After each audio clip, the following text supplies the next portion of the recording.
आणि सादर केल्याप्रमाणे मगाशी जे वगनाट्याचं नाव सांगितलं राजा हरिश्चंद्र, तो छोटासा वगनाट्य आपण आपल्या समोर सादर करायचा आहे.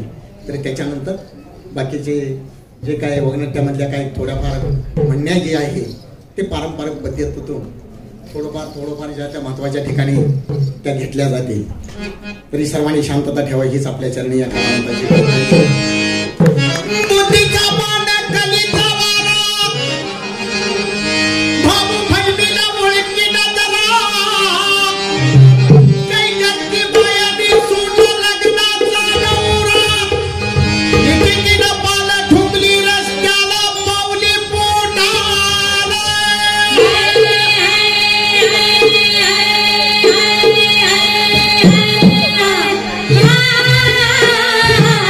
Ah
श्रेष्ठ आहे? मी पिंड घडवतोय. आता नुसतं पिंड घालून काय करायचं? मग त्याला जीवदान मी देतो, त्याची पुनर्रचना मी करतो. तो मी विष्णू.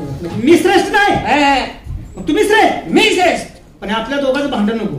भांडण का बरं? मी भांडण करण्यापेक्षा आपले गुरु बृहस्पती यांच्याकडे आपण जाऊन कोण श्रेष्ठ आहे बघूया. ते बघू. चला बृहस्पती. पुण्य गोष्ट काढली वचिष्ठ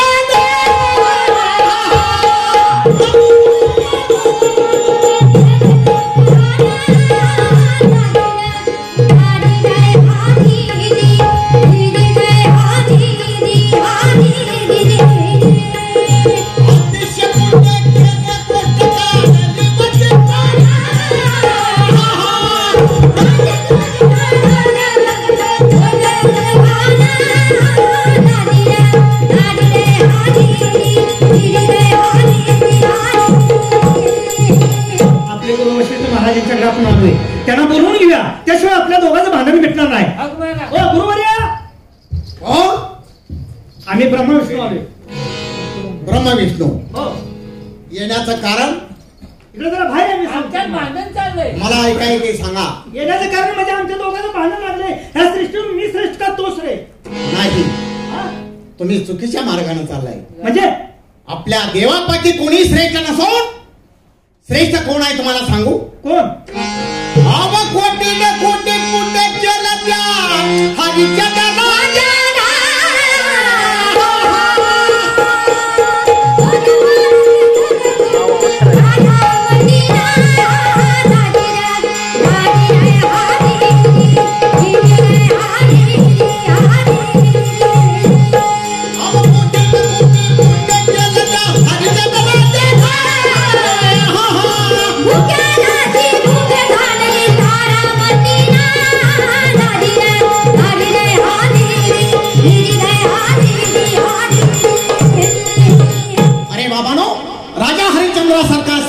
बहुतलावर एकही माणूस नाही. अरे तो नवखंडाचा राजा आहे, ताण्याची ताण भुकेल्याची भूक जाणणारा सत्वशील राजा आहे.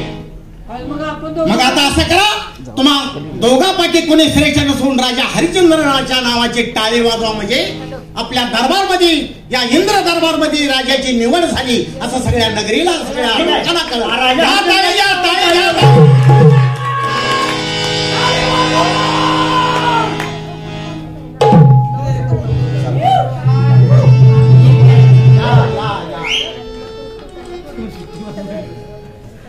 या इंद्र दरबारमध्ये टाळीचा कडकडाट चालला असताना टाळी रोखण्याचं कारण काय? टाळी रोखण्याचं कारण, टाळी कशाबद्दल वाजवता? हा, 33 कोटी देवामध्ये अभिमान निर्माण झाला होता की तो श्रेष्ठ मी श्रेष्ठ. तर आम्हा 33 कोटी देवापैकी कोणी श्रेष्ठ नसून मानवामध्ये राजा हरिश्चंद्र हा सत्वशील श्रेष्ठ आहे, म्हणून त्याच्या नावाची आम्ही टाळी वाजवतो. 16,060 वर्ष लोखंडाचे चळे पीठ खाऊन उलट झाडा टांगून मी तपश्चर्या केली. माझं नाव तुमच्या लक्षात आलं नाही. मग राजा हरिश्चंद्र कोण?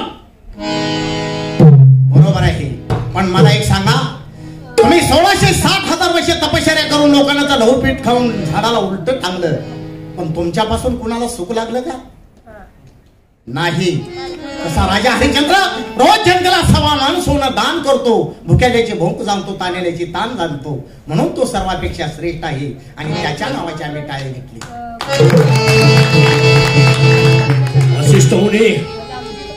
वसिष्ठ मुनी राजा हरिश्चंद्राची टाळी वाजवता. मग ऐक वसिष्ठ मुनी, त्याचा सत्वहरण करणार. सत्वहरण काय म्हणाला?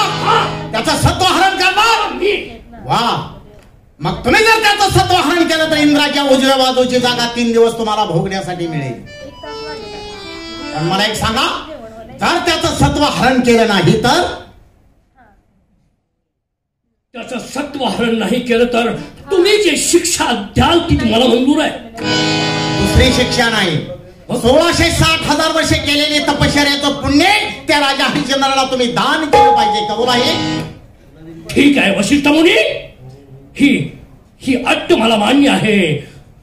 त्याचं सत्वहरण जर केलं तर मी केली तपश्चर्या संपूर्ण मी राजा हरिश्चंद्राला देऊन टाकेन. ठीक आहे या पण.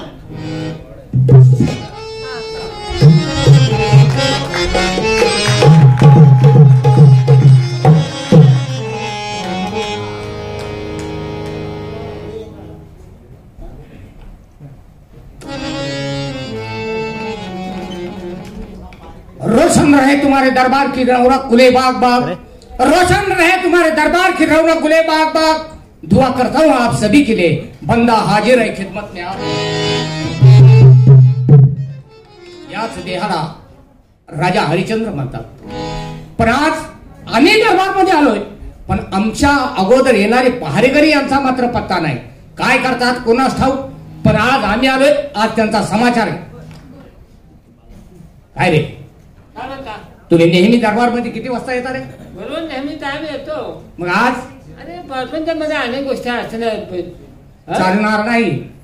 दुटी म्हणजे दुटी. गरबी जगाची म्हणजे कधी थटकल सांगता येणार नाही. म्हणजे आणि काय झालं तुला? बायको जरा वांद भेटली.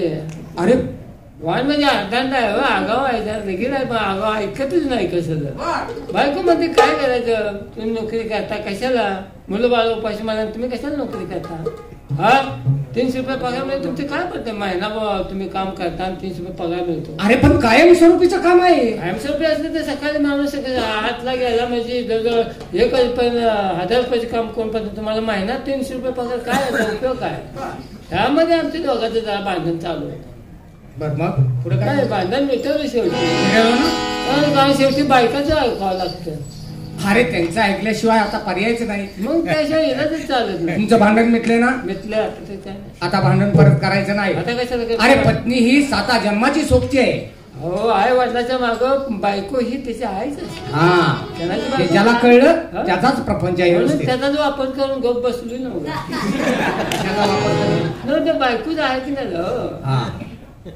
बायकोच ऐकायचं. आई वडिला पाहिजे मग बायकोच असते त्याला. म्हणून सांगतोय आम्ही आत आहोत. कुणाची काय तक्रार आली? आणि बायकोच्या माघारी असणारी बहीण ती आई समान असते. अरे बायको ही क्षणाची बायको आहे, अनंत काळाची माता आहे ती. ज्याला तिनं समजून घेतलं त्याचा प्रपंच व्यवस्थित झाला.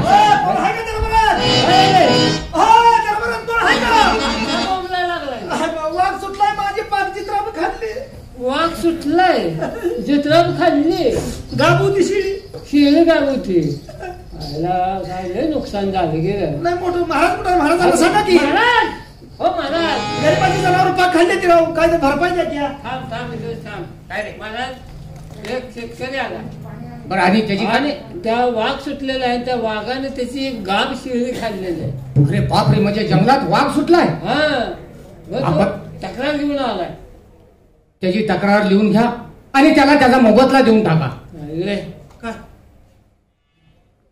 तुझी तक्रार आम्ही लिहून घेतो आणि तुझी गाब शिळी खाल्ले ना, तुला ते पैसे आम्ही त्याचे देऊ, काळजी करू नको. तेवढं सहकार्य करा. हा पहारेकरी, आता आपल्याला थांबून चालणार नाही, कारण या संपूर्ण जंगलमध्ये जाऊन त्या प्राण्यांचा बंदोबस्त आपल्याला केलाच पाहिजे.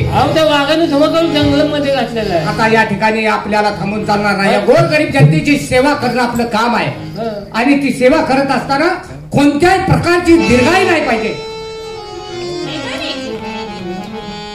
महाराज, तुम्ही शिकारीला चालत? हो राणी सरकार.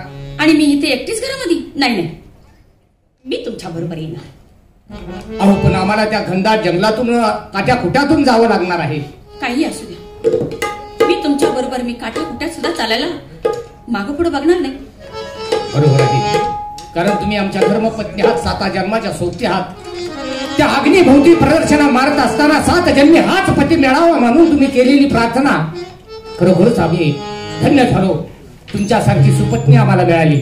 ठीक आहे राणी सरकार, पण त्या जंगलामध्ये जात असताना, काट्या कोठ्यातून चालत असताना स्वतःचा विचार स्वतःला करावा लागेल. महाराज, तुम्ही त्याची काही काळजी करू नका. असं ना?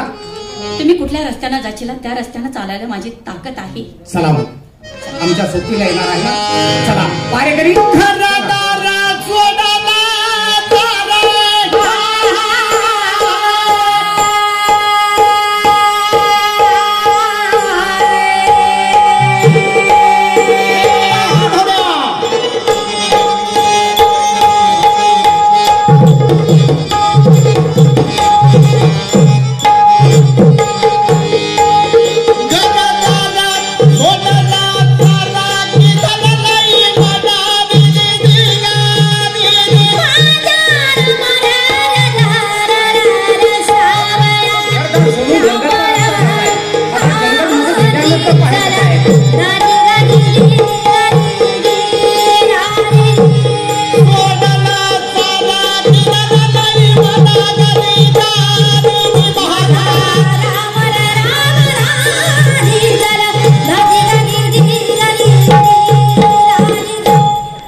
राणी सरकार, आम्ही राज दरबार मधून कधीच तुम्हाला बाहेर काढलं नाही, पण आज तुमच्यावरती वेळ आली आमच्या बरोबर येण्याची.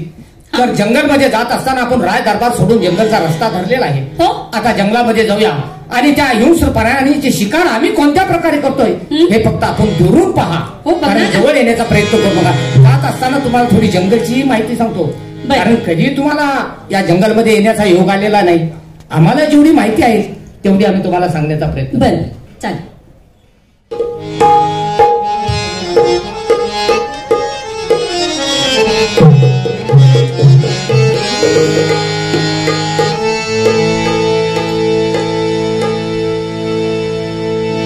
महाराज जसं राजा चंद्र- हरिश्चंद्रा, तुझं सत्व हरण्या तुम्ही येऊ करण्याचा नका, मी मी आहे केला ना. उचलला आहे आणि त्याचप्रमाणे मी तुझा आता सत्व हरण करण्याच्या पाठीमागे लागलेला हा विश्वामित्र प्रतिसृष्टी निर्माण करणार.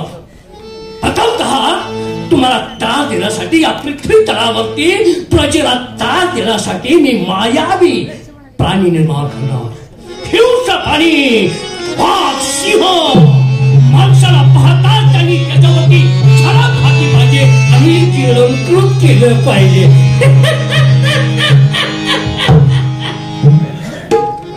राणी सरकार, आमच्या पाठीमागं व्यवस्थित या म्हणजे झालं, कारण जंगलात फार मोठमोठे हिंस्र प्राणी आहेत. हा, बरं. तेव्हा आमच्या पाठीमागून कुठं जायचं नाही. नाही नाही चला. मला सोडून मी कुठे जाते.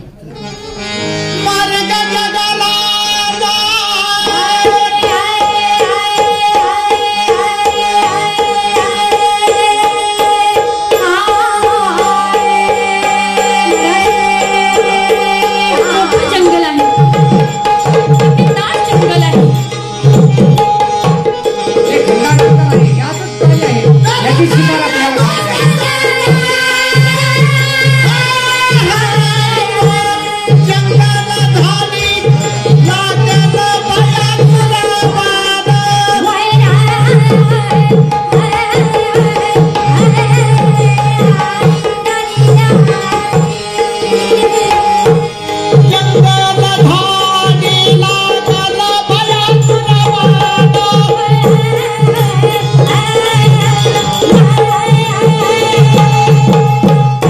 आणि सरकार, पाठीमागा सरकार, तो समोरून वाघ येतोय. हो, पाठीमागा सरकार. आज आमच्या हातून चाललेली शिकार फक्त लांबून पहा म्हणजे झालं. राणी सरकार, तुम्ही आमची काळजी करू नका. अशा खवळलेल्या वाघाचा जबडा फासण्याची ताकद आमच्यात आहे. फक्त आम्ही केलेल्या कर्तबगारीवरती तुमचं बारकाईनं लक्ष असू द्या म्हणजे झालं. एक, दोन.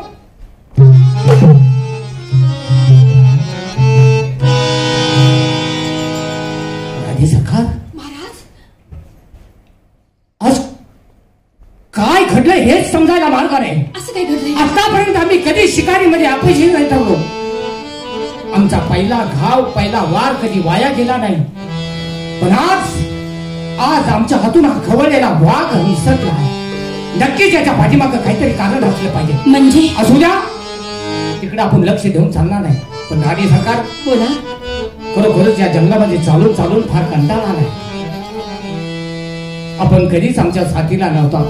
आज अचानक आलात, तेव्हा या ठिकाणी क्षणभराची विश्रांती घेऊ आणि राहिलेला भाग आपण त्यानंतर या जंगलात प्रवेश करू. चालेल. चला.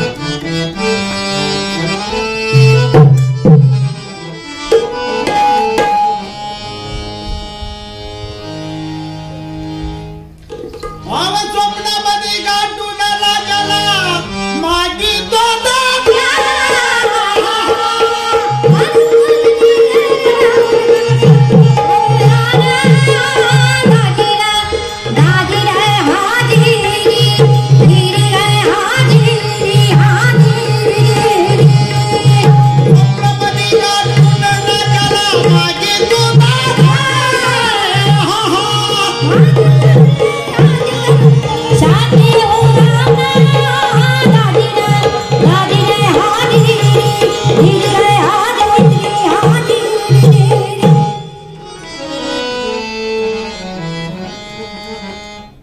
राजा हरिश्चंद्र झोपी गेलाय आणि मायावी झोप त्याला लावली मी.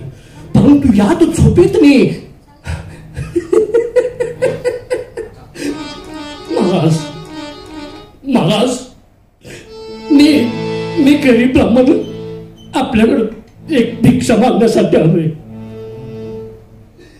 भिक्षा मला मिळावी अशी माझी विनंती आहे. महाराज मला भिक्षा दे.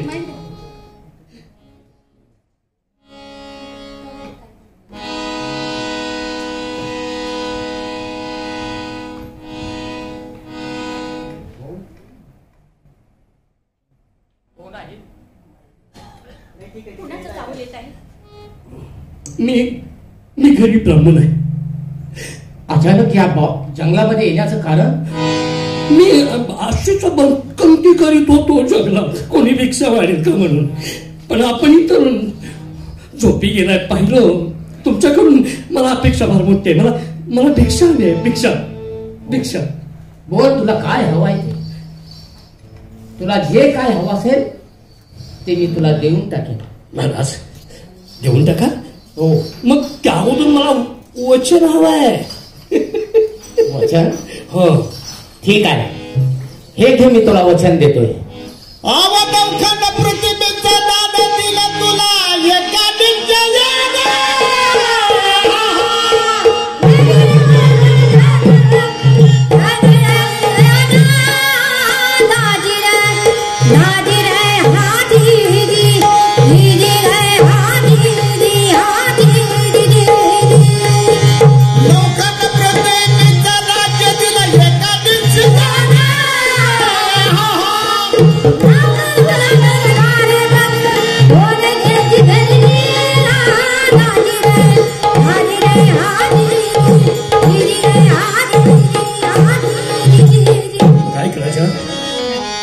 मला भिक्षा हवी आहे.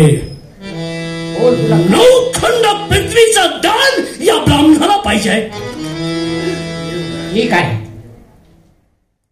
दिलं तुला मी. आणखी काय हवं? मला दिलं, परंतु मला लिहून पाहिजे. अरे मी तुला वचन दिलंय, तुझ्या वचनात बांधलो गेलोय मी. ठीक, तू सत्वशील राजा आहेस अशी ख्याती आहे. अशी ख्याती पृथ्वी तळावर नाही, त्रिखंडात ख्याती म्हणून तू आज सत्वशील आहेस, वचनिक आहेस, म्हणून तुझ्यावरती माझा विश्वास आहे. हे तो महाराज बासदान नौखंड पृथ्वी.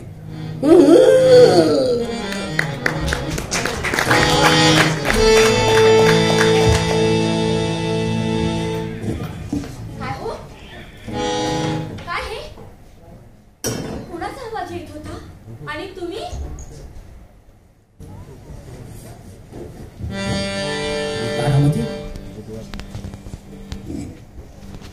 अभि स्वप्नामध्ये या ठिकाणी कुणी आलं होतं का?